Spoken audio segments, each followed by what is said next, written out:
Hi all, welcome back to my channel Keethu style. வாங்க air show பார்க்க Marina beach போகலாமா? நல்லா ரெடி ஆகி ஒரு 9:30க்கு பார்த்தீங்கன்னா வீட்டில் இருந்து கிளம்புனேன். ஒரு 10 o'clock கிட்டேயே வந்து ரீச் ஆகிட்டேன். 10:15க்கு ட்ரெயின் ஏறினேன்னு நினைக்கிறேன். ஃபர்ஸ்ட் ஒரு ட்ரெயின் வந்தது. அந்த ட்ரெயின் ஃபுல்லாகவே ரஷ்ஷு, வெளியே வரைக்கும் தொங்கிட்டு இருந்தாங்க. சரி, அது வந்து பார்த்திங்கன்னா செங்கல்பட்டு ட்ரெயின். அதுக்கப்புறமா வந்து இன்னொரு தாம்பரம் ட்ரெயின் பிடிச்சி ஒரு 10:30 இருக்கும். அப்போ வந்து ட்ரெயின் ஏறிட்டு கரெக்டாக ஒரு 11:30 கிட்ட போய் பீச் ஸ்டேஷனில் இறங்கிட்டு அங்கேருந்து ஷேர் ஆட்டோவில் போகலான்றது பிளான். பட் அங்கே போனதுக்கப்புறம் தான் தெரியும், அங்கே ஷேர் ஆட்டோ கிடையாது, ஆட்டோவும் கிடையாது, காரும் கிடையாது, எதுவுமே அவைலபிள் இல்லைன்னு சொல்லிட்டு சரி என்ன பண்ணுறதுன்னு சொல்லி நடராஜா சர்வீஸ் தான் சொல்லிவிட்டு நான் எல்லோரும் பார்த்திங்கன்னா எவ்வளோ பேர் பார்த்திங்கன்னா நடந்து போயிட்டுருக்காங்க. கூடவே பார்த்திங்கன்னா சின்ன சின்ன குட்டீஸ் அண்ட் பெரியவங்க வயசானவங்க எல்லாருமே வந்து நடந்து போயிட்டுருக்காங்க. கொஞ்சம் ஏதாவது டிரான்ஸ்போர்ட் ப்ரொவைட் பண்ணியிருந்தால் நல்லா இருந்திருக்கும். வாங்க எது வரைக்கும் நடந்து போகிறோம், நெக்ஸ்ட்டு என்ன ஆகுதுன்னு சொல்லி பார்க்கலாம். காய்ஸ், நானும் ரொம்ப நேரமாக நடந்து போயிட்டே இருக்கேன். ஈவன் கிலோமீட்டர் கணக்காக பார்த்திங்கன்னா நடந்து போயிட்டுருக்கேன். வெயிலும் வேறுனா செம்ம வெயில் அடிக்குது. அண்ட் கடைசியாக பார்த்திங்கன்னா ஒரு ஆட்டோவை எப்படியோ கேட்டு ஏறியாச்சு. அண்ட் அந்த ஆட்டோவுமே பார்த்திங்கன்னா ரொம்ப ஃபுல்லாக இருக்குது. நானும் என்னோடய ஃப்ரெண்டும் தான் போயிருந்தோம். அண்ட் அவள் பார்த்திங்கன்னா என் மேலே உட்காந்துருந்தான். சரி, அது பக்கத்தில் வந்து ஒரு ஃபேமிலி இருந்தாங்க. நெக்ஸ்ட்டு அது மட்டும் இல்லாமல் ரோட்டில் எவ்வளோ பேர் நடந்து போயிட்டுருக்காங்களா, இன்னும் வரட்டுமான்னு சொல்லி கேட்டுட்ருக்காங்க. சுத்தமாக இடல பாவம், அவ்வளோ பேர் வந்து ஆட்டோவுக்கு ரஷ் பண்ணிகிட்ருக்காங்க. அந்த எவ்வளோ பேர் நடந்து போகிறாங்க உங்களுக்கு இந்த வீடியோ பார்க்கும்போது அங்கே போனதுக்கப்புறமா தான் தெரிஞ்சது இதற்குத்தானே ஆசைப்பட்டாய் அந்த சாங் கரெக்டாக சூட் ஆகுச்சுன்னு சொல்லி. வீட்டில் அப்பயே போக வேண்டாம், ரொம்ப ரஷ்ஷாக இருக்கும்னு சொன்னாங்க. நம்ம கேட்போமா? அங்கே போகும்போது தான் தெரிஞ்சது, தேவையா குமார் உனக்கு இதெல்லாம் சொல்கிற பேச்சு அப்பயே கேட்டிருக்கணும்லன்னு. கைஸ், லிட்ரலி என்னோடய ஃபேஸை பார்க்கும்போதே தெரிஞ்சிருக்கும். நான் போகும்போதே எவ்வளோ பார்த்திங்கன்னா ரொம்ப டயர்டாகிட்டேன். அண்ட் எவ்வளோ கிலோமீட்டர் கணக்காக பார்த்திங்கன்னா நடந்து வந்து ரொம்ப தூரத்தில் ஒரு ஆட்டோ கிடச்சிது.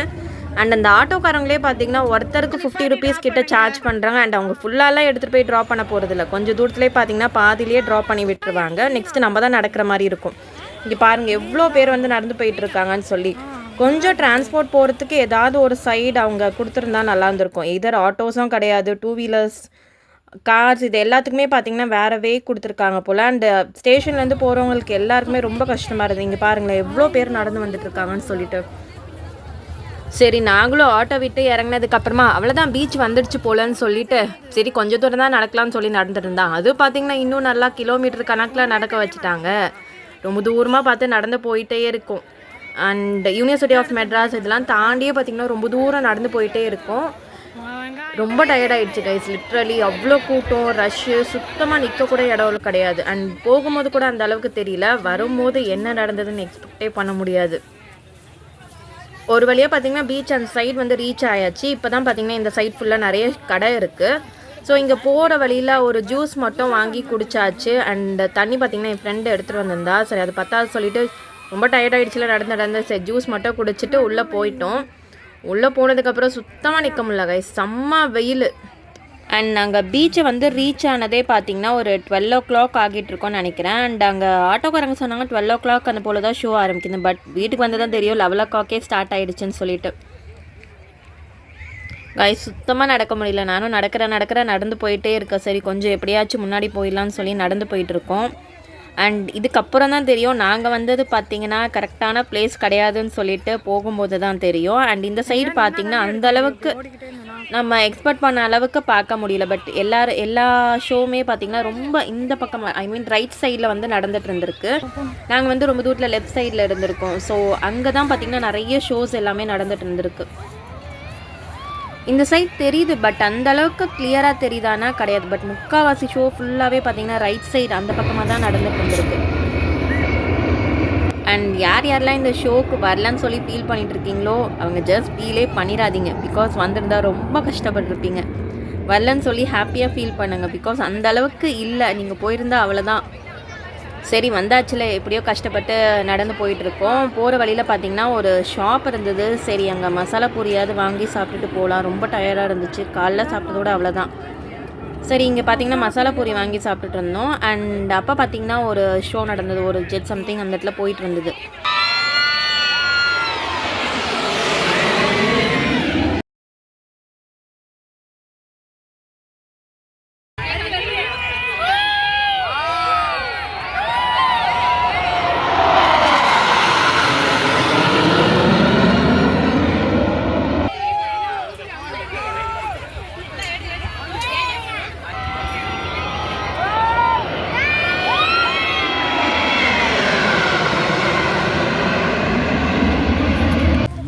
அவ்வளோதான். மசாலா பூரி சாப்பிட்டுட்டு பொறுமையாக பார்த்திங்கன்னா கொஞ்சம் நடந்து போயிட்டுருக்கோம்.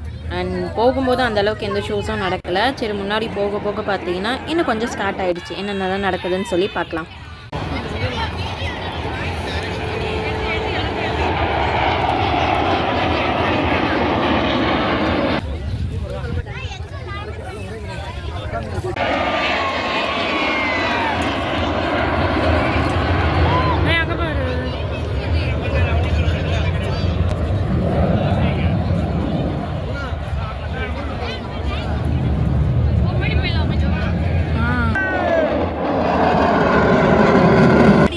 அதுதான் போகிறேன்ல வர எல்லாமே இங்கே தான் இருக்காங்க. இங்கே பாரு.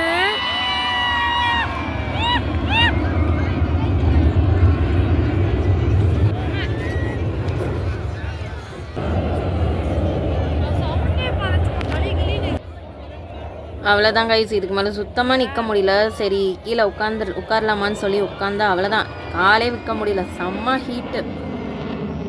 இதுக்கே நான் கஷ்டப்பட்டேன்னு சொல்கிறேன். இதுதான் பார்த்தீங்கன்னா ட்ரெய்லர் சொல்லி அப்போ எனக்கு தெரியாது. போகும்போது தான் பார்த்தீங்கன்னா மெயின் பிக்சரே இருந்தது.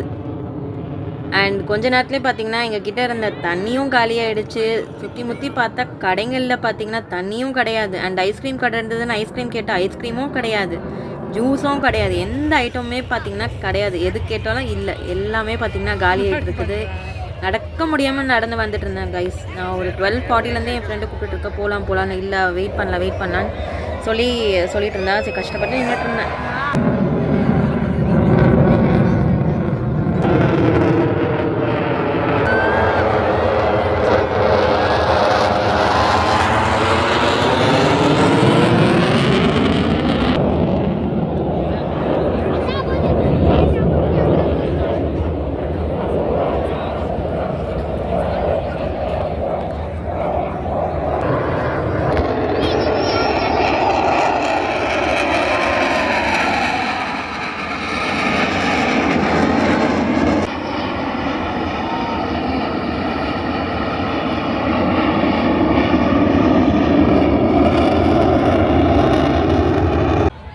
ஓகே, இதுக்கப்புறம் வீட்டுக்கு வரும்போது என்னெல்லாம் நடந்ததுன்னு சொல்லி பார்க்கலாமா? பிகாஸ் அதெல்லாம் என்னால் சுத்தமாக எடுக்க முடியல. ஏன்னா நான் அவ்வளோ கஷ்டப்பட்டு வீட்டுக்கு வந்தேன். எப்படி மயக்க போடாமல் கரெக்டாக வீட்டுக்கு வந்து சேர்ந்துருவேனான்னு இருந்தது. என்னெல்லாம் நடந்ததுன்னு சொல்லி பார்க்கலாமா? ஒரு 1 o'clock பார்த்தீங்கன்னா கரெக்டாக பீச்லேருந்து கிளம்பியாச்சு. நடக்க முடியாமல் நடந்து வரேன். உட்காரத்துக்குமே பார்த்தீங்கன்னா இடம் கிடையாது. சரி எப்படியாவது போய் தானே ஆகணும்னு சொல்லிட்டு கஷ்டப்பட்டு நடந்து போயிட்டுருக்கேன். அண்ட் தண்ணி கடையும் ஒன்றுமே கிடையாது. ரொம்ப தூரம் பார்த்தீங்கன்னா கஷ்டப்பட்டு எப்படியும் நடந்து வந்துட்டேன். வந்ததுக்கப்புறமா ஒரு கடை இருந்தது. அண்ட் அங்கே வாட்டர் பாட்டில் பார்த்திங்கன்னா 30 rupees சொன்னாங்க. சரி வாங்கியாச்சு. அந்த தண்ணி பார்த்திங்கன்னா சுத்தமாக நல்லா இல்லை கைஸ்.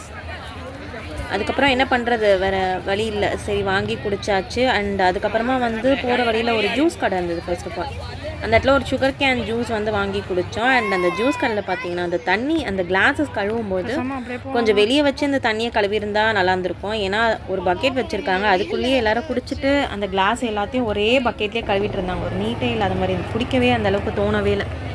வேறு வழி இல்லாமல் என்ன பண்ணுறது, அட்ஜஸ்ட் பண்ணி தானே ஆகணும்.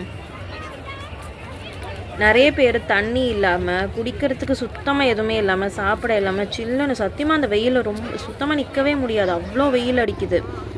எல்லோரும் பார்த்திங்கன்னா தண்ணிக்கு அடைச்சிக்கிறாங்க. அண்ட் ஜூஸ் கடையில் ஜூஸுக்கு சுத்தமாக இடம் இல்லை. காசு பற்றி அந்த இடத்துல மேட்ரே கிடையாது யாருக்குமே. எதுவுமே இல்லை, ஐட்டம்ஸும் இல்லை, அவ்வளோ ரஷ்ஷாக இருக்குது. கொஞ்சம் கவர்மெண்ட் பார்த்திங்கன்னா தண்ணி எல்லாேருக்கும் ப்ரொவைட் பண்ணியிருந்தால் கூட நல்லாயிருந்துருக்கும். அங்கங்கே தண்ணி ஏதாவது வச்சுருந்தா நல்லாயிருந்துருக்கும். குடிக்க தண்ணி தானே மெயினே. என்னதான் இவங்க இவ்வளோ பெரிய ஷோ நடத்தியிருந்தாலும் அதுக்கு கொஞ்சம் எஃபர்ட் போட்டு இது பண்ணியிருக்கலாம். எந்த ஒரு எஃபர்ட்டுமே எடுக்காத மாதிரி தான் இருந்தது. நாங்கள் இருந்த இடத்துலலாம் பார்த்திங்கன்னா சுத்தமாக தண்ணியே கிடையாது. அண்ட் அங்கே இருக்க கடைங்களையும் சுத்தமாக தண்ணியே இல்லை.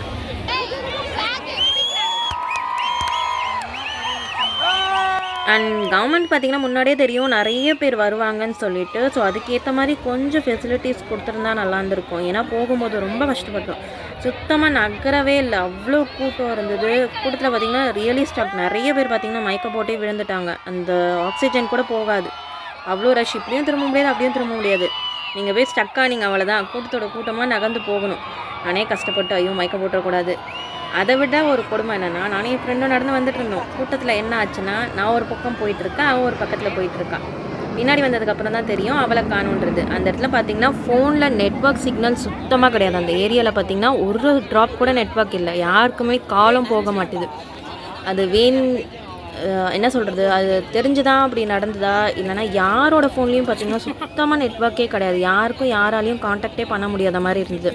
அட்லீஸ்ட் எல்லாருக்கும் காண்டாக்ட் பண்ணுற மாதிரி இருந்தால் கூட கொஞ்சம் நல்லா இருந்திருக்கும். ஒரு ஓலோ, ஊபர் எதுவுமே கிடையாது. சரி, அந்த டிரான்ஸ்போர்ட் தான் இல்லையா, கூட வந்தவங்க எப்படி இருக்காங்க, காண்டாக்ட் பண்ணலாம், எங்கே இருக்காங்கன்றதை நம்ம கூட போகணும்ல. ஸோ அவங்களுக்கு காண்டாக்ட் பண்ணலான்னா கூட காண்டாக்ட் பண்ண முடியல. வேறு வழி இல்லாமல் நான் ஒரு பக்கம் போயிட்டுருக்கேன், என் ஃப்ரெண்டு ஒரு பக்கம் போயிட்டு இருந்திருக்கா. போகிற வழியில் பார்த்திங்கன்னா நான் போகிறவங்கக்கிட்டலாம் கேட்டிருந்தேன் ஃபோனில் அட்லீஸ்ட் நெட்வொர்க் இருக்கான்ட்டு. யாருமே நெட்வொர்க் இல்லைன்னு தான் சொன்னாங்க.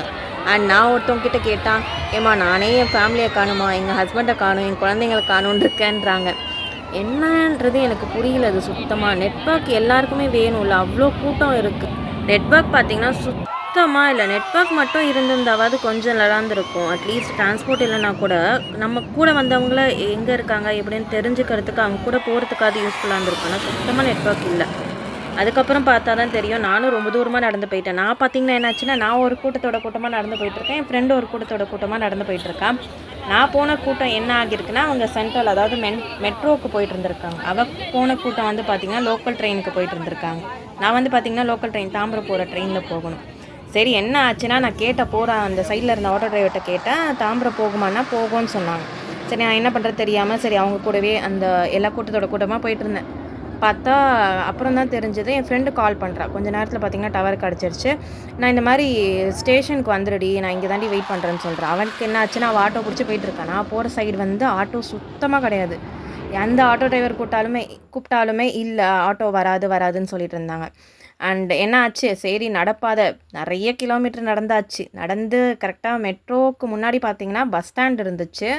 அண்ட் அங்கே சொன்னாங்க பஸ் ஸ்டாப் பார்த்திங்கன்னா தாம்பரம் போகும், ஸோ நீங்கள் இதில் போய் ஏறிக்கலாம்னு சொன்னாங்க.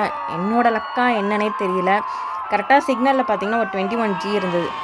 அப்போ தான் பார்த்திங்கன்னா மூச்சே வந்தது லிட்ரலி. என்கிட்ட மணியுமே பார்த்திங்கன்னா அந்தளவுக்கு நான் வச்சிடல. என்கிட்ட ஃபோன்பே இருந்தது, பட் ஆனால் கேஷ் வந்து என்கிட்ட இல்லை. ஒரு 30 rupees கிட்ட தான் இருந்தது. சரி, என்ன பண்ணுறதுனே தெரியல. அண்ட் கூட மற்ற கேஷ் எல்லாமே என் ஃப்ரெண்டு கிட்ட தான் இருந்தது. சரி, வேறு வழி இல்லாமல் என்ன பண்ணேன், அந்த பஸ்ஸுமே இன்னும் கேட்டிங்கன்னா வந்து சிக்னலில் தான் இருந்தது. அண்ட் அதுவும் அந்த டோர் வந்து சின்னதாக ஓப்பனில் இருந்தது. சரி, அதுக்கப்புறம் நான் கேட்டேன் உள்ளே ஏறலாமான்னு சொன்னதுக்கு அவங்க ஏறிக்கோங்கன்னாங்க. ஆனால் ஃபுல்லாகவே பார்த்திங்கன்னா செம்ம ரஷ். அந்த பஸ்ஸுமே பார்த்திங்கன்னா சுத்தமாக இடம் இல்லை. என்னமோ ஒரு லக் ஏறிட்டேன். நான் ஏறினதுக்கப்புறமா பின்னாடியே வந்து நிறைய பேர் கேட்டிருந்தாங்க. அண்ட் அவங்களுக்கு சுத்தமாக நிற்கிறதுக்கு கூட சுத்தமாக இடமே இல்லை, போக முடியாது, வேறு பஸ்ஸில் வாங்கன்னு சொல்லிட்டு இருந்தாங்க. கரெக்டாக ஒரு 2:40க்கு பஸ் ஏறியிருப்பேன்னு நினைக்கிறேன். ஆனால் வீட்டுக்கு கூட இல்லை, ஒரு பஸ் ஸ்டாண்டுக்கு வந்தது பார்த்திங்கன்னா ஒரு 5 o'clock ஆகிடுச்சு. 5 o'clock தான் பஸ் ஸ்டாண்டுக்கே வந்தேன். அண்ட் என்கிட்ட பார்த்திங்கன்னா தண்ணியும் சுத்தமாக கிடையாது. என் ஃப்ரெண்ட் கிட்ட தான் அந்த வாட்டர் பாட்டில் வாங்கினதும் என் ஃப்ரெண்ட் கிட்ட தான் இருந்தது. கஷ்டப்பட்டு நின்றுட்டு வந்துட்டு இருந்தேன். பஸ்ஸில் உட்காரத்துக்கும் பார்த்திங்கன்னா சுத்தமாக இடம் கிடையாது. அண்ட் பக்கத்தில் இருந்தவங்கள்ட்ட கேட்டால் அவங்க கிண்டியில் இறங்கிடுவேன்னாங்க. கிண்டி வரத்துக்கே பார்த்திங்கன்னா ஒரு 40 to 45 minutes ஆச்சு. நிற்க முடியாமல் நின்றுட்டு வந்துட்டு இருந்தேன். அதுக்கப்புறம் கிண்டியில் இறங்கினதுக்கப்புறம் தான் கொஞ்சம் உட்கார சான்ஸ் கிடச்சிது. கால் அவ்வளோதான் சுத்தமாக போயிடுச்சு காய், சுத்தமாக நிற்க கூட முடியல, அவ்வளோ இதுவாக இருந்துச்சு. அண்ட் இது மட்டும் கிடையாது, இன்னும் நிறைய விஷயம் அங்கே நடந்தது. என்னோடய லைஃப்லேயே பார்த்திங்கன்னா அந்த டேவை மறக்க முடியாது, நிறைய இது நடந்தது. அண்ட் இன்னொரு விஷயம் என்ன புரிஞ்சதுன்னா, அங்கே முக்கால்வாசி பார்த்திங்கன்னா விஐபிக்கு பார்த்திங்கன்னா சூப்பராக இடம் விட்ருக்காங்க, சேர்ஸ் போட்டிருக்காங்க, எல்லா ஃபெசிலிட்டிஸும் பண்ணியிருக்காங்க. அண்ட் நமக்கெலாம் பார்த்திங்கன்னா அந்தளவுக்கு எந்த ஒரு ஃபெசிலிட்டிஸுமே இல்லை. அதை பார்க்கும்போது ரொம்ப கஷ்டமாக இல்லை? நம்ம கஷ்டப்பட்டு வெயிலில் நின்று பார்த்துட்ருக்கோம், அவங்க அந்தளவுக்கு இல்லை. எல்லோரும் பார்த்திங்கன்னா நல்லா சேர்ஸ் போட்டு உட்காந்துட்ருக்காங்க. அண்ட் நியூஸில் பார்த்தேன், டேபிள் ஃபேன் வச்சுட்டுலாம் உட்காந்துட்ருக்காங்க. என்ன சொல்லன்னு சொல்லி எனக்கே தெரியல. அண்ட் வீட்டுக்கு வந்ததுக்கப்புறம் தான் தெரியும், நியூஸில் பார்த்திங்கன்னா நாங்கள் பார்த்ததை விட இன்னும் நல்லா சூப்பராகவே போட்டிருக்காங்கன்னு சொல்லி. எனக்கு அங்கே போனப்பே தோணுச்சு, அழகாக வீட்டில் உட்காந்தோமா, நல்லா ஏசியை போட்டோமா, உட்காந்து டிவியில் பார்த்துட்டு இருந்திருக்கலான்ட்டு. அங்கே போனதுக்கப்புறம் தானே தெரிஞ்சுது என்ன நடக்கும்ன்றது. அண்ட் இன்னொரு டைம் நீங்களும் இது போல் எங்கேயாச்சும் போகணும்னு நினச்சிங்கன்னா ஒரு வாட்டிக்கு 1000 வாட்டி யோசிச்சுட்டு வீட்டில் இருந்து கிளம்புங்க, இல்லைனா இதான் நடக்கும். விஐபிக்கு இவ்வளோ ஃபெசிலிட்டிஸ் கொடுத்து அவங்க அந்த ஷோ பார்க்க வச்சுருக்காங்க. அதுக்கு விஐபிஸ்க்கு மட்டுமே அந்த ஷோ நடத்திருந்துருக்கலாம். அண்ட் பஸ்ஸில் எப்படியோ ஏறிட்டு நான் ஒரு கொஞ்சம் தூரம் கழித்து தான் பார்க்குறேன். நான் வந்து QSpider சொல்லிட்டு ஒரு கம்ப்யூட்டர் கிளாஸ் வந்து படிச்சுட்டு இருந்தேன். அங்கே ஜாவா கிளாஸில் அட்டன் பண்ணியிருந்தேன், என் ஃப்ரெண்டை பார்த்தேன். ஓகேவா, அதுக்கப்புறம் தான் தெரியும் அவ்வளோ வந்திருந்தான்னு சொல்லிட்டு. அவள் பார்த்திங்கன்னா கீழே லிட்ரலி பஸ்ஸில் உட்காந்துட்டு இருந்தா, வேறு யாரோ உட்காந்துட்டு இருக்காங்க போல நினச்சிட்டு இருந்தேன். என் பக்கத்துலேயே தான் பார்த்திங்கன்னா. அதுக்கப்புறம் தான் கொஞ்சம் நிம்மதியாக இருந்துடுச்சு. பிகாஸ் நமக்கு என்ன ஆகும்னே சொல்ல முடியாது, ஏன்னா அந்த நிலமையில இருந்தேங்க. சுத்தமாக தண்ணியும் இல்லைல்ல. அண்ட் வீட்டுக்கு வந்ததுக்கப்புறம் ஃபோனை பார்த்ததுக்கப்புறம் தான் தெரியும், உயிரோட வந்ததே இங்கேருந்து பெரிய விஷயம் சொல்லிட்டு. ஏன்னா, அந்த அளவுக்கு இதுவா இருந்திருக்கு. அந்த இடமும் சரி, சுத்தமா இடம் இல்ல, நகரக்கூட. அங்க போனதுக்கு எல்லாத்துக்குமே காரணம் இந்த Instagram தான். இதில நீங்க யார் யாரெல்லாம் இந்த ஏர் ஷோ போயிட்டு என்னலாம் கஷ்டப்பட்டீங்க, என்னலாம் சஃபர் பண்ணீங்கன்றத மறக்காம கமெண்ட்ஸ்ல சொல்லுங்க. அது மட்டும் இல்லாம யார் யாரெல்லாம் போலியோ ஹேப்பியா ஃபீல் பண்றன்றதையும் கமெண்ட்ஸ்ல சொல்லுங்க. பாய் காய்ஸ், வேற ஒரு வீடியோல பார்க்கலாம். அண்ட் இதுதான் எக்ஸ்பெக்டேஷன் விசஸ் ரியாலிட்டி. மறக்காதீங்க.